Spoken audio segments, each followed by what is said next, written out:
অত্যন্ত সুন্দর, পরিষ্কার পরিচ্ছন্ন, আগাছামুক্ত এবং জমিতে প্রচুর পরিমাণে শিম ধরেছে। দেখতে পাচ্ছেন, আমরা যদি আপনাদেরকে দেখাই। আসসালামু আলাইকুম সুপ্রিয় দর্শক বন্ধুরা, আমরা আজকে আপনাদেরকে শিমের ভাম্পার ফলন দেখানোর জন্য নিয়ে শিম ক্ষেতে আমাদের চাষি আমাদের শফিক সাহেব এবং মজিবুর সাহেব আমরা হাজির হয়েছি শিমের যে লাভজনক একটি উৎপাদন সেটি দেখানোর জন্য। আসলে শফিক ভাই, আপনার এই জমিতে আপনি কতটুকু জমিতে এখানে শিমের চাষ করছেন? আমার 5 কাঠা জমি। 5 কাঠা জমি। আমরা দেখতে পাচ্ছি যে শফিক ভাই ওনার জমি থেকে শিম উত্তোলন করেছেন, অনেক শিম, এবং শিমগুলো দেখতে অনেক সুন্দর। বাজার মূল্য অনেক ভালো, তাই না?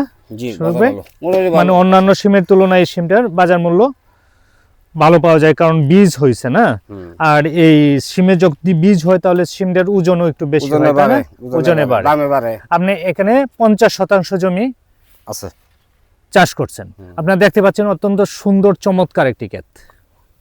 আমরা যদি আপনাদেরকে একটু দেখাই, দেখেন, এবং ক্ষেতটি অত্যন্ত পরিষ্কার পরিচ্ছন্ন। আমরা নিচের দিকে যদি তাকাই জমিটার, তাহলে দেখতে পাবেন অত্যন্ত সুন্দর, পরিষ্কার পরিচ্ছন্ন, আগাছামুক্ত, এবং জমিতে প্রচুর পরিমাণে শিম ধরেছে।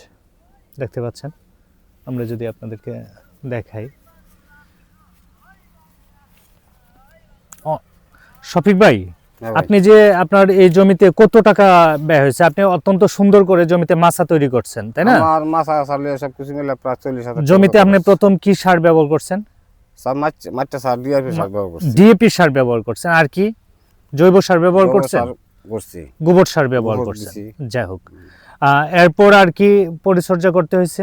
এর সাথে মনে করেন 20-30 দেওয়া লাগে। কীটনাশক প্রয়োগ করতে হয়, সপ্তাহে একদিন কীটনাশক প্রয়োগ করতে হয়, যাতে শিমে ছিদ্রকারী পোকাটা না হয়।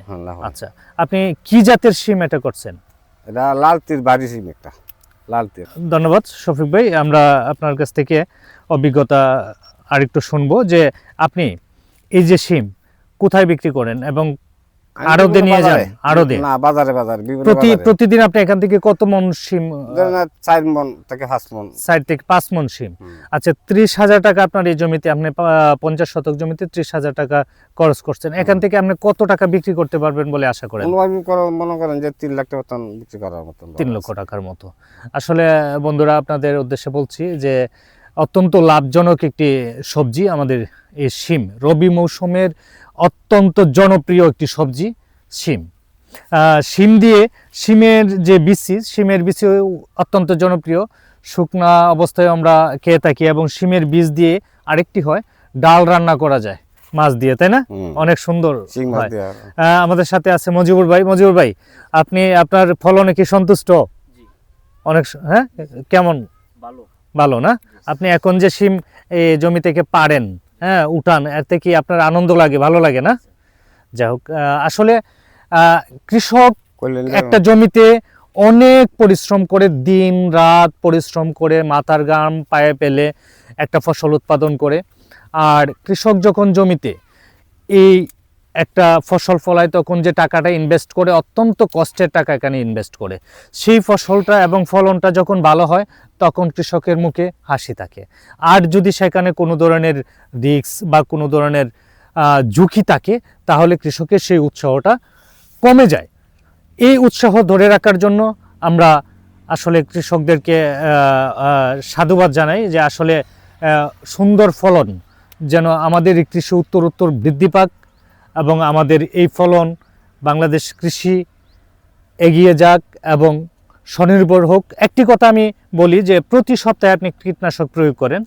আসলে আমরা কীটনাশক প্রয়োগের ক্ষেত্রে অবশ্যই কীটনাশক সম্পর্কে যারা ভালো জানে, এ বিষয়ে যারা এক্সপার্ট, বা আপনার এলাকার যে কৃষি কর্মকর্তা বা এই বিষয়ে যারা ভালো জানে, তাদের সাথে পরামর্শ করে কীটনাশক প্রয়োগ করবেন। কারণ আমরা বর্তমানে বাংলাদেশ খাদ্যে স্বয়ংসম্পূর্ণ, বা প্রচুর পরিমাণে আমাদের সবজি বা বিভিন্ন ফসল উৎপাদন হয়ে থাকে, কিন্তু আমাদের এখন দরকার সেটা হলো নিরাপদ খাদ্য।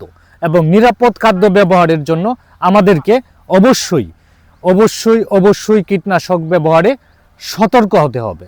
কীটনাশক যত্রতত্র প্রয়োগ না করে সঠিক মাত্রায় আমাদের এই আধুনিক কৃষিতে এবং কৃষি উৎপাদনে কীটনাশক অত্যন্ত গুরুত্বপূর্ণ একটি উপাদান, কিন্তু একে নিয়ন্ত্রিতভাবে ব্যবহার করতে হবে, নাকি শফিক ভাই? হ্যাঁ, নিয়ন্ত্রণ অবশ্যই। ব্যবস্থা। কীটনাশক ব্যবহারের সময় আপনি কার পরামর্শ নেন?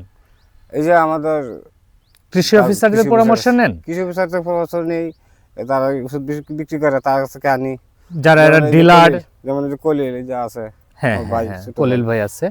যাই হোক, ধন্যবাদ আমাদের শফিক সাহেবকে এতক্ষণ আমাদের সাথে সঙ্গ দেওয়ার জন্য, এবং আমরা আশা করি যে ওনার এই উৎপাদন এবং দেখে অন্যান্য কৃষক ভাইয়েরা আরও আগ্রহী হবে, এই কৃষি উৎপাদন অব্যাহত থাকবে, সেই আশাবাদ ব্যক্ত করে আজকে শেষ করছি। আসসালামু আলাইকুম।